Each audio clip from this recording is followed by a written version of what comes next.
Really excited to be here and sharing in this wonderful experience. I have certainly just enjoyed the Ekklesia experience ever since Thursday. It has been incredible. It has been tremendous. It has been a second to none experience, and I'm just thankful to God that He's allowed me this privilege to stand with you and to share with your wonderful visionary, Matt. He is a tremendous mind. I just appreciate him, his vibrant personality, his creativity, his innovative ways. He dreams big, and I love to be around people who can dream big, and he motivates me to want to do more. So I'm just grateful to him, grateful to his wife, Tina, for just being a wonderful personality. She just has a heart for the Lord, and I'm grateful to God for her and the entire family. I just love all of them. And I can't wait to come back and hang out with my family. I've adopted his daughters as my own, and just grateful to God for them. And Reagan's going to hook up my sneakers, and we're getting ready for a great time. And it's funny, her and my daughter have met on TikTok and didn't even realize it. And so they have their connection, and I'm just grateful to God for all that the Lord is doing here at Ekklesia. You need to be grateful to be part of this movement. And I do want to also thank Matt's mom for just being a great host ever since day one. And she picked me up from the airport, and we just have a connection. She is now my mom, and so I affectionately refer to her that way. And I'm just grateful all around for what the Lord is doing and how He's blessing this church. I want to invite your attention to the Gospel of John. The chapter is 1. I'm going to read a text and then give some explanation of that passage and hopefully give you a practical application for today. I'm grateful because this is our third sermon, really fourth, but third for today. And we got to preach a fresh sermon at each service under the thematic emphasis of trying to be sure we're clear about unity and we're clear about vision.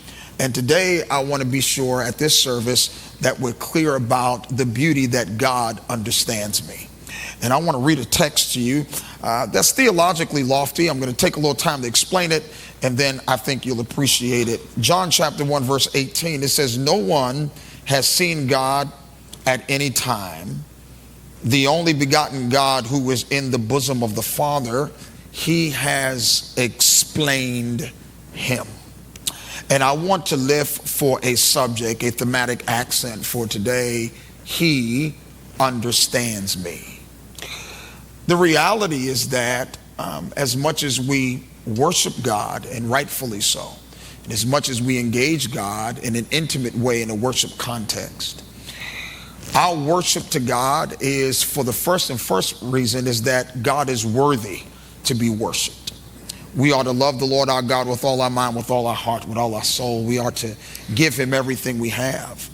But what magnifies our desire to worship God is the fact that He saved me from my sin, that He was willing to send Jesus Christ to be my substitutionary sacrifice. And inasmuch as Jesus is my substitutionary sacrifice, that is but to suggest Jesus did not only die for my sin, it is also indicative of the idea that Jesus died in my place. So Jesus Christ is my sacrifice, but it is substitutionary. Romans 5 says, "God commendeth His love toward us, that while we were yet sinners, Christ died for us," not just for our sin, but in our place. To that end, it brings us into this really powerful theological idea that in the salvation that God provides for me, God saves me by becoming me. God, in the theology of incarnation, He becomes fully man while He is simultaneously fully God. And so when I look at the idea of being saved, when I look at the idea that I have a relationship with God, I am reminded that God saved me by being willing to become me. Now, that being the case, in John 1, in Johannine literature, John's gospel is built on the idea of helping us to understand that Jesus is God. That is his theological emphasis, that Jesus is God made flesh. He is the Word made flesh. Matthew's gospel is different. So John would be considered a gospel that kind of stands on its own, while Matthew, Mark, and Luke are called synoptic. Synoptic means that they see Jesus from a similar vantage point. So Matthew, Mark, and Luke all write from a similar vantage point, while John writes from a unique vantage point because he moves past the idea of Jesus being the Messiah, him being servant, him being the God, or rather him being the Savior of both Jew and Gentile. He moves to the idea that Jesus is God in the flesh. So in the prologue, as he begins to explain this lofty theology, he begins by saying, in the beginning was the Word, and the Word was with God, and the Word was God. The same was in the beginning with God. All things were made by him. Without him, not anything made that was made. In him was life, and life was the light of men, and the light shined in darkness, but the darkness comprehended not. And so we find this really powerful introduction into Johannine gospel, and we find that he's giving us this really powerful idea that Jesus is the Word made flesh. Verse 14 says, and the Word was made flesh, and he dwelt among us. Theologically, we call that the hypostatic union. That means there were two natures in one person. Jesus is fully God, fully man. And because he's fully God and he's fully man, there is an aspect to which you and I should be incredibly impressed, and that was God was willing to become me in order to save me. He was willing to take on humanity. Now, when you read John 1:18, it becomes interesting. I want to look at it in several different translations. I don't know if you guys have that slide or can pull that one up, where there are various translations of John 1:18 that I want to give some light to. In John 1:18, if I read it in the King James Version, it would say, no man has seen God at any time. The only begotten Son, which is in the bosom of the Father, he declared him. If I read it in the New American Standard Version, it says, no one has seen God at any time. The only begotten God, who is in the bosom of the Father, he's explained him. Immediately you see a difference between the two verses, yes? You see one translation says only begotten Son, while another one says only begotten God. English Standard Version, similar to the New American Standard, says no one has seen God, the only God who is at the Father's side, he has made him known. New Living Translation says no one has ever seen God, but the unique one who is himself God, he is near to the Father. There's an interesting difference in some of the translations. You have the King James Version that is translated from a different set of manuscripts that says only begotten Son, but then you have these other translations that are predicated on earlier manuscripts that say only begotten God. The truth of the matter is that the best reading of these texts is only begotten God. According to the earliest manuscripts that give us these translations, the only begotten God is the better translation. It's monogenes theos, which means uniquely God, rather than monogenes huios, which is uniquely a son. Now, both are true though. So if no matter how you read through John's literature, you'll find where only begotten Son is used. But it just so happens in John 1:18, the earliest manuscripts have only begotten God. Now, that begs the question, what does that mean? Only begotten God, because that's a weird way to describe God. We recognize there's one God manifested in three persons, yet Jesus is here being described as monogenes theos, only begotten God. What does that actually mean?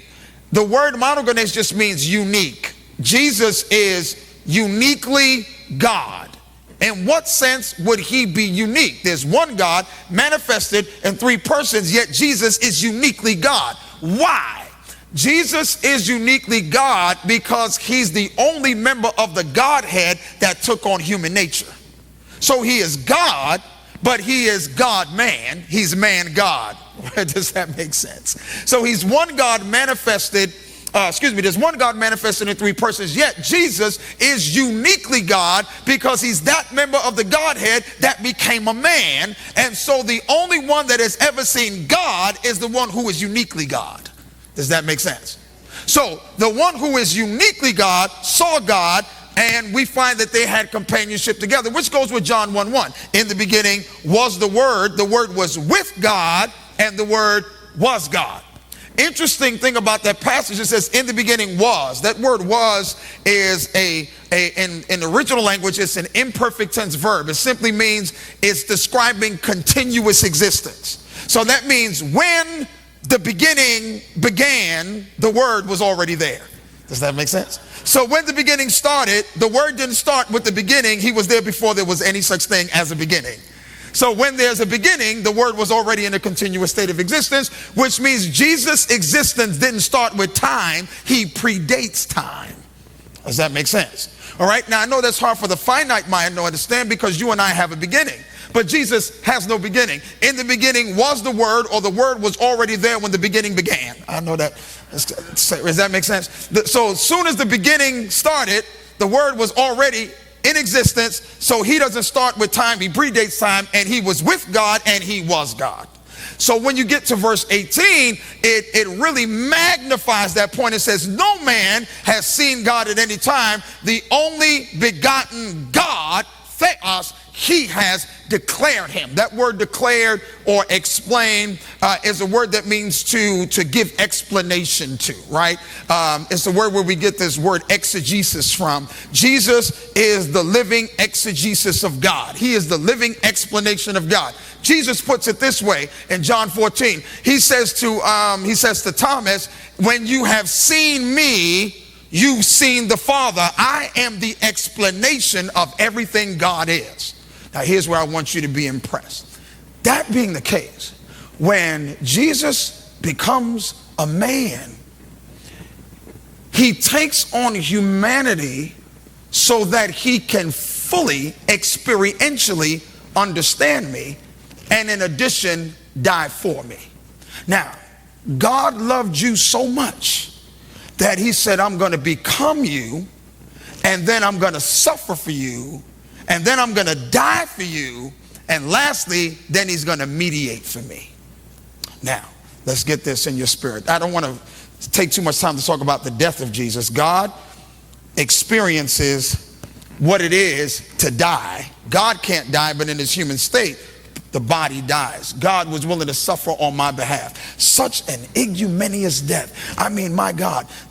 Jesus begins to suffer in the Garden of Gethsemane, where he begins to sweat as if it was great drops of blood.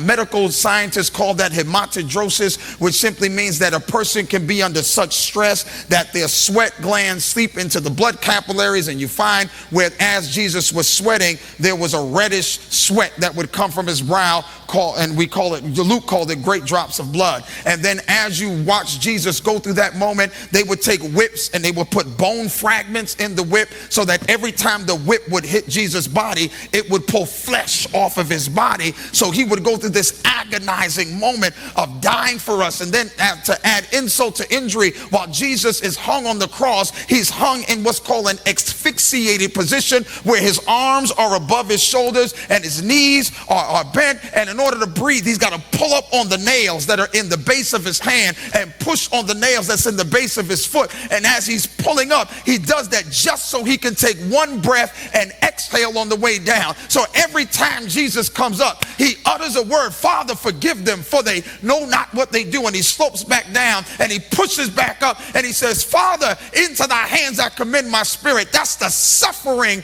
of Jesus, and he's doing that on my behalf, all because God was willing to become me. He could suffer in my place, right? So that's God on the cross suffering. It absolutely tears up my heart each time I look at it, study it, and then I behold it, because I become privy to the idea that God became flesh. He became me in order to suffer in my place. Now, but that's not where it ends. He gets up from the grave, thank God, on the third day, and he goes back to heaven. And when he gets to heaven, his work is actually not done. He finished the salvific work, but what he's doing right now is he's sitting on the right hand of God, and he pleads my case. Every time I mess up, there is somebody sitting on the right hand of God that has taken on human nature. The God-man sits on the right hand of his Father, and every time God would issue wrath toward me, the Son says, give him another chance, because I've been there and I know the full pressure of temptation, and I now function as their high priest that fully understands what it means to be tempted. Now let me talk to some people that might be real in this place right now. If you tell the truth, just every now and then you find yourself in a moment when you are tempted to do something you have no business doing. And you don't have to say amen or even admit it. I know. Even if you don't say amen and say it's me and don't raise your hand, I am so acquainted with humanity because I myself am a man. I know what it is to feel the full pressure of temptation, and every now and then I want to go in the wrong direction, and every now and then I want to do something that's completely opposite of my Christianity. I say something I have no business saying. I have an attitude that I ought not have. I watch stuff I shouldn't watch. That you can relate to stuff. You can relate to the reality that sometimes I'm off because I am being subjected to the full pressure of temptation. Many Christians have a habit of coming to church and trying to hide under the costume of your praise. And you think praise is somehow covering the reality of your struggle. But God can see past your song. God can see past your lifted hands and know that in the privacy of your home and in the privacy of your life, when you're away from everybody, there are moments when you struggle. There are moments when I just find myself in a place where I don't even want to share my struggle with you because I'm afraid you'll judge me. That I've become accustomed of letting Sunday be the day that I hide. I can be in the building yet pretend that I don't struggle, and yet there are some people in the church that have the absolute audacity to judge somebody that you know is struggling and pretend like you have no struggle. Sometimes the only difference between you and somebody else is you didn't get caught yet. Oh, y'all better come get me. I'm starting to feel like I'm preaching at home now. Hey, listen, it's that moment where people have a habit of faking like as if we don't struggle. But here's the reality. You will never appreciate Jesus until you admit that you struggle. Now, watch this. Let me read a verse to you. Look at Hebrews 4. Hebrews 4. I'm skipping a lot of this. I'm on the slide that says my merciful high priest. I'm just moving quick. This has nothing to do with you in the back. This has everything to do with me. All right, my merciful high priest. I'm going to read this text to you and see if you can get it.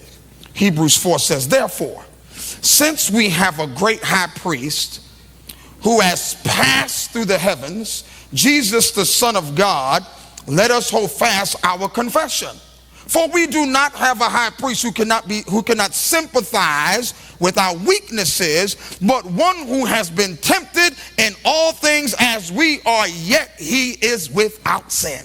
Powerful, powerful, powerful. Look at this. Therefore means based on the preceding in the book of Hebrews, he argues that Jesus is our high priest. He argues for the idea that he is a superior covenant giver. Therefore, since we have a great high priest who has passed through the heavens, and if I had time, I would talk about the tabernacle and how the high priest would go in there once a year. And when he would go in once a year, he would go through the veil, and he would come into the holy place, and then he'd go through a second veil to the holy of holy places. The high priest had to pass through two veils to get to the Ark of the Covenant, where he would do once in a year, do the atonement sacrifice. He's using the same language here. Just like the high priest would pass through the tabernacle, Jesus passes through heaven. He goes through heaven. Jesus, the Son of God, let us hold fast our confession. For we do not have a high priest that cannot sympathize with our weaknesses, but one who has been tempted in every point. The difference is he didn't sin. But he has felt the full pressure of temptation. That moment he has felt when he wanted to go against the will of God. Now that's hard to conceive about Jesus because we don't want to actually embrace that he was in fact a man.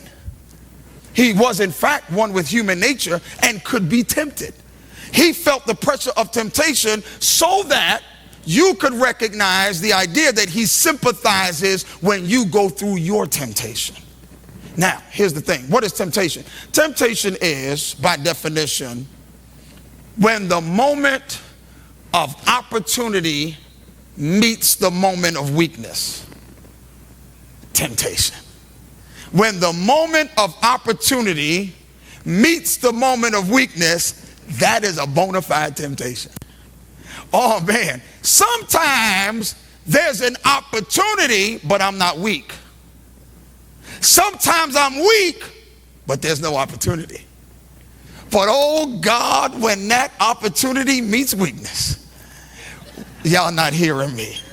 That moment when I'm weak and there is an opportunity, it is a definite struggle. See, my weakness may not be your weakness. I can go into a liquor store and feel no temptation because that's not my weakness. Now, I ought not judge you or be judgmental. I should encourage you, but I don't want to be judgmental, but just because that's not my weakness doesn't mean I don't have a weakness. It just means that's not my weakness. So you need to be honest about what's my weakness and what's the opportunity. And when those two things meet, I am in a temptation. All right. Me and my wife sometimes watch the BET Awards or whatever award show comes on. She likes Idris Elba. I think that's his name. Idris is like the actress dude. I mean, I don't care. You know, I'm like, he ain't got nothing on me. I mean, come on, you serious? So she'll tell me I like him. I'm like, so what? You kidding? I like Megan Good, right? So me and my wife joke, right? We sit and watch show and we'll see them come on. My wife one time looked at me, she said, is Megan Good a temptation for you? I said, no, absolutely not. Now let's go back to the definition of temptation. It is weakness, and I said, baby, she ain't a temptation. There ain't no opportunity.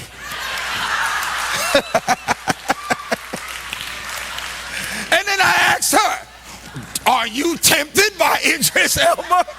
And she said, let's end this conversation. There's no need to talk. So we have to be honest, right, about weakness and temptation. Both of them are realities. When they meet, that is the temptation. Jesus was tempted in the wilderness. Watch this. In a way that you and I could never be tempted. Satan said to Jesus, if you're the Son of God, make these stones into bread. That would not tempt me because I don't have the capacity to make stones bread. Jesus is fasted, he's hungry, and Jesus has never in his entire ministry ever done a miracle for his own self-gratification. Here is the devil trying to get Jesus to be self-centered. If you're the Son of God,